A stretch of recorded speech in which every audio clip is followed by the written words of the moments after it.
mais dama ni député de rupture bi assemblée de rupture bi ñuy wax ci loolu la ñuy wax fi mu nekk parce que boo xoolee ñi nekk en campagne électorale yow da nga naan est-ce que nekkuñu élection présidentielle parce que député bu ñëw di promettre ay école ay route ay leci cela te wóor la ni mënoo ko.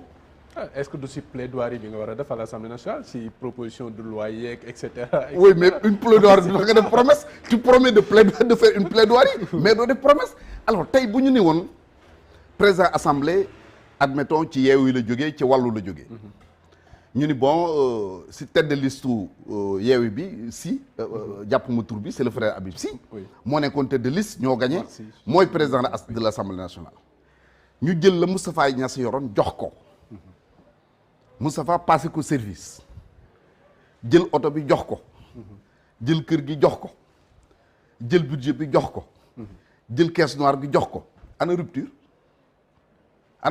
looy proposer à ce niveau-là. mooy li ma wax nii su fekkee ni. mais est-ce que assemblée mën na dem sans budget aussi. mais non attends du dem sans. dans les détails dina dem ak budget attends nañ dem dans les détails. dina dem ak day dem ak budget. xam nga sax mooy dem ak budget. indemnité de session yi ma lay wax nii. C'est dans le budget de l'Assemblée. Le fonctionnement de l'Assemblée. C'est dans le budget de l'Assemblée. ak yeneen yoo nga xam ne soxla nañu ko. c'est dans le budget de l'Assemblée. mais rupture bi mooy ni ñuy falee député yi ak seen traitement salarial. refonte du système. nga bëgg proposer complètement tant que defoo loolu rek. indi woo rupture. mooy auto que je me mets aussi par rapport sànq wax nga député bi c'est l'institution l'Assemblée nationale et le comportement de ceux qui sont au sein de l'hémicycle. loolu la ñuy tudd rupture c'est orienté et c'est pas plutôt orienté vers le comportement. loolu du rupture ça c'est pas une rupture. non loolu du attends loolu du rupture xam nga lu tax du rupture. boo jëlee tey listes yi nekk en compétition les 8 listes. boo ci jël 53 yi nekk la liste majoritaire ñiy compétir. kenn mënuma wax ni 53 yi nekk Benno ñoo gën 53 yi nekk Yewwi non kenn mënul ni 53 yi nekk Yewwi ñoo gën 53 yi nekk Aar Sénégal nous sommes tous des Sénégalais ñoo bokk suuf seeg ndox mi écoles yi ñoo ko bokk daara yi ñoo ko bokk tarixa yi ñoo ko bokk soxna yi ñoo ko bokk ñoo bokk lépp y a pas de Sénégalais supérieur du Sénégalais moyen et y a pas de parti boo nga xam ne Sénégalais yu baax a fa nekk ak parti bu mu Sénégalais yu bon a fa nekk. ñoo bokk justice bi aussi ñoo bokk lépp. yi nga xam ne dafa xaw a weng. c'est pas vrai justement il faut qu'on arrête d'attaquer comme ça la justice teguñu ko fenn. sur des faits. non y a pas de faits. donne-moi les faits. y a xam nga luy am Sénégal. oui bis bu yàlla sàkk boo demee tribunal. dans tous les tribunaux du Sénégal. on parle des hommes politiques. je parle de ça. boo demee dans tous les tribunaux du Sénégal des centaines et des centaines de dossiers la ñuy vider.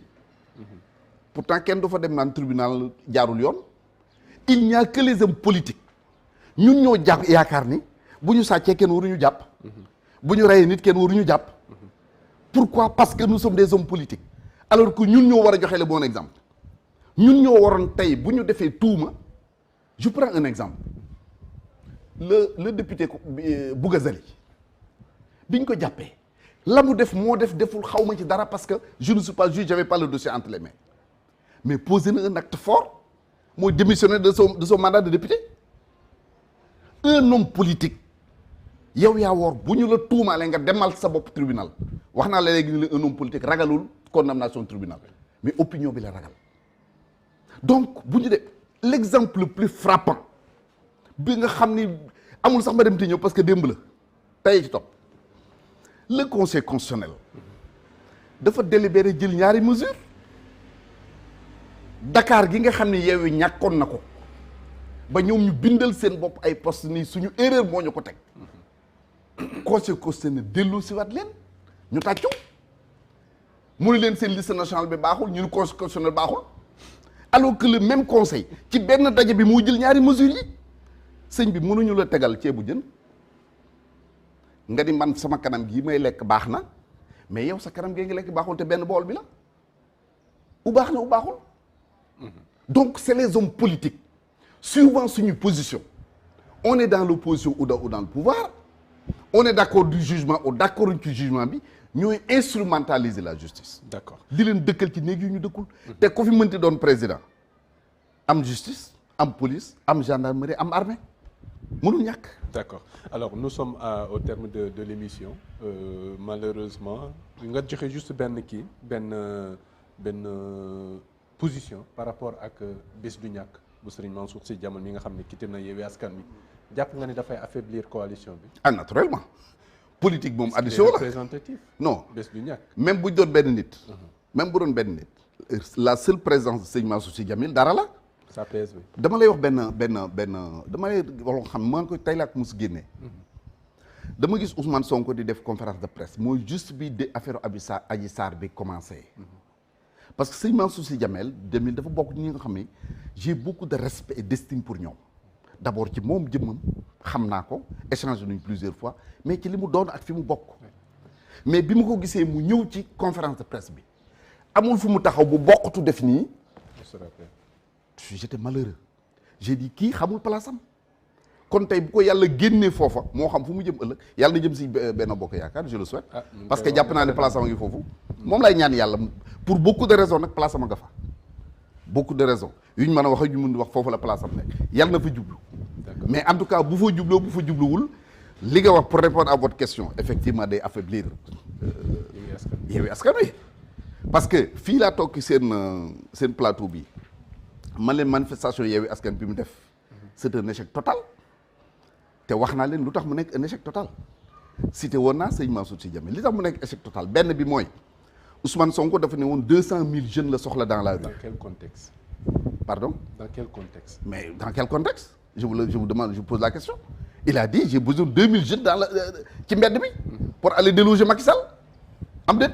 Est-ce que c'était programmé? Non attends ñoom daf nañ ci sorti ba indi ay précisions par rapport à ça. man gisuma xaw ma est-ce que bu leen jàpp doo leen jàpp ci loolu aussi. xam nga li ma jàpp man li mu wax ma dégg.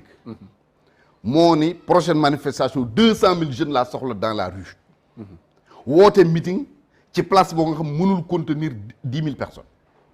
donc en termes de mobilisation c'est un échec parce que échec ou réussite yaa ngi koy nattee ci sa objectif de départ boo nee fukk laay wuti am juróom réussir boo nee junni laay wuti am juróom-ñeenti téeméer ak juróom-ñetti fukk réussir parce que la nga doon amoo ko donc en termes de mobilisation muy échec en termes de présence des leaders muy échec. Est-ce que ce sont les leaders qui comptent particulièrement? C'est le peuple aussi. Parce que foofu la ñuy def appel. C'est le peuple qui pèse. waaw mais dama ni objectivement oui.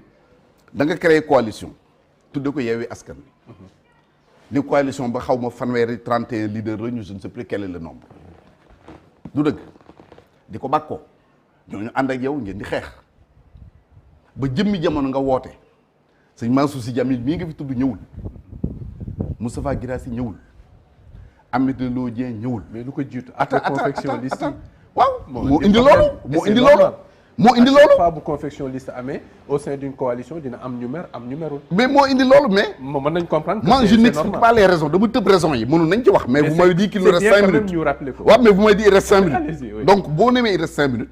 dama tëb raisons yi indi ci conséquence bi les résultats yi mu joxe.